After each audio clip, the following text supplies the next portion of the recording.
Hello दोस्तों, आपका स्वागत है आपके अपने YouTube चैनल लॉ स्टडी पर। अपने चैनल को सब्सक्राइब कीजिए और बेल आइकॉन को प्रेस करें। तो हेलो गाइस, आज हम मध्यस्थता, सुलह एवं मध्यस्थम अर्थात मीडिएशन, कंसिलिएशन एंड आर्बिट्रेशन के विषय जाने की मध्यस्थता, सुलह एवं मध्यस्थम अधिनियम 1996 की संक्षिप्त पृष्ठभूमि तथा उद्देश्य बताने जा रहे हैं।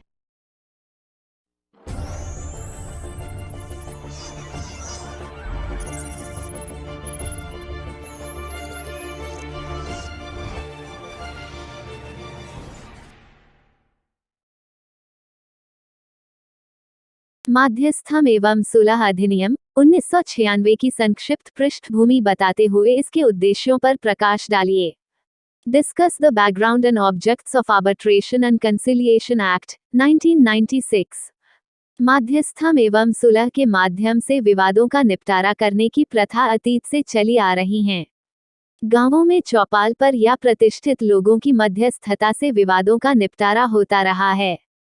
औपचारिक न्याय व्यवस्था के श्री गणेश से पूर्व मध्यस्थता एवं सुलह ही न्याय व्यवस्था के मुख्य स्रोत थे।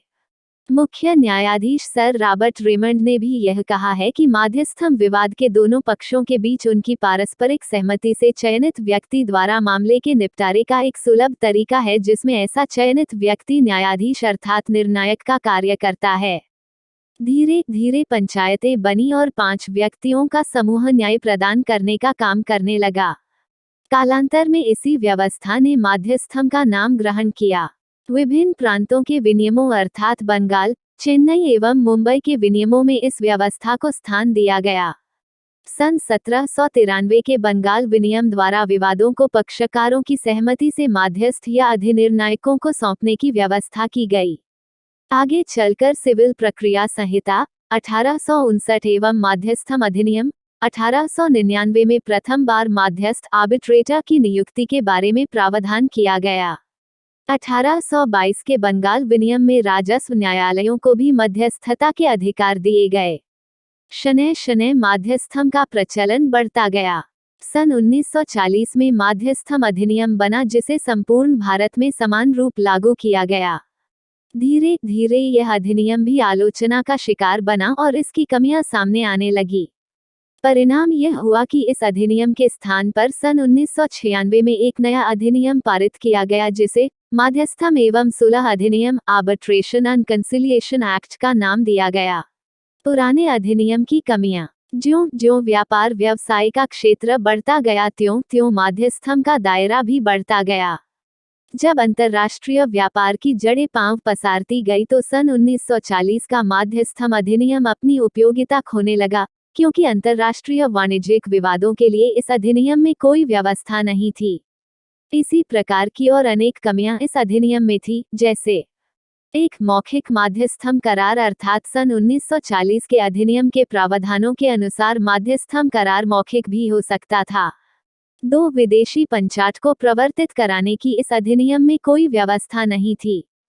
3 सुलह कंसिलिएशन के बारे में इस अधिनियम में प्रावधान नहीं था।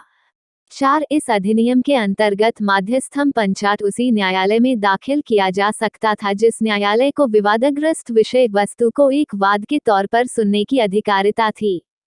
5 मध्यस्थम करार की परिभाषा पूर्ण एवं स्पष्ट नहीं थी। 6 इस अधिनियम में कोई विवाद मध्यस्थम को सौंपने के लिए न्यायालय से अनुरोध करने की व्यवस्था थी, चाहे उस न्यायालय में विषय वस्तु के संबंध में कोई वाद लंबित नहीं हो। 7 इस अधिनियम में निर्णायक अंपायर की नियुक्ति करने का प्रावधान था। 8 इसमें मध्यस्थ के प्राधिकार को वापस लेने का अधिकार केवल न्यायालय को ही था। 9 इस अधिनियम में मध्यस्थ को अंतरिम आदेश पारित करने का अधिकार नहीं था। 10 मध्यस्थम का स्थान पक्षकारों के करार द्वारा ही निर्धारित किया जा सकता था। 11 मध्यस्थम कार्यवाहियों की भाषा के संबंध में इस अधिनियम में कोई प्रावधान नहीं था। 12 इस अधिनियम में मौखिक सुनवाई के बारे में भी कोई व्यवस्था नहीं थी। 13 इसमें दस्तावेजों के प्रस्तुतिकरण के लिए आदेश करने हेतु न्यायालय से अनुरोध करने बाबत कोई उपबंध नहीं था। 14 इस अधिनियम के उपबंधों के अनुसार पंचाट को न्यायालय में दाखिल कर उस पर न्यायालय की डिक्री प्राप्त किया जाना आवश्यक था। किसी पंचाट की लिपिकीय या गणितीय भूल में सुधार करने का अधिकार केवल न्यायालय को ही था, माध्यस्थम अधिकरण को नहीं। 15 इस अधिनियम में पंचाट को अन्य आधारों पर भी अवैध घोषित किए जाने का प्रावधान था, जैसा कि उसमें प्रयुक्त शब्द या अन्यथा अवैध है से स्पष्ट होता है। 16 इस अधिनियम के प्रावधानों के अनुसार न्यायालय द्वारा माध्यस्थम पंचाट में संशोधन किया जा सकता था। 17 इस अधिनियम में न्यायालय की अधिकारिता के बारे में विस्तृत प्रावधान किया गया था।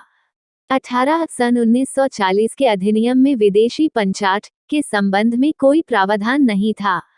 19 इस अधिनियम में सुलह कंसिलिएशन को संवैधानिक मान्यता प्रदान नहीं की गई थी।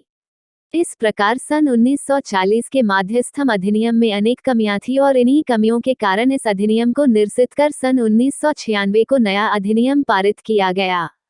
नए अधिनियम के उद्देश्य। सन 1996 के माध्यस्थम एवं सुलह अधिनियम को पारित किए जाने के पीछे मुख्यतया निम्नांकित उद्देश्य रहे हैं।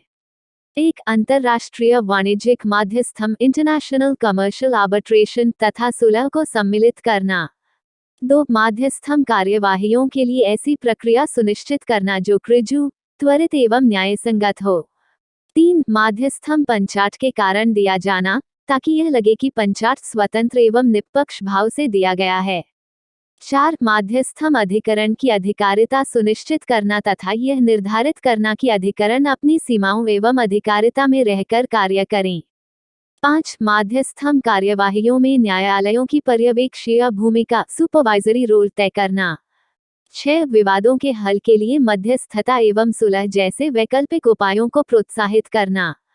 7. पंचाट को डिक्री का स्वरूप प्रदान करना तथा उसी के अनुरूप उसका प्रवर्तन सुनिश्चित करना। 8. सुलह कंसिलिएशन को भी माध्यस्थम पंचाट की तरह मान्यता प्रदान करना। 9. विदेशी पंचाटों के प्रवर्तन विषयक उपबंध बनाना आदि।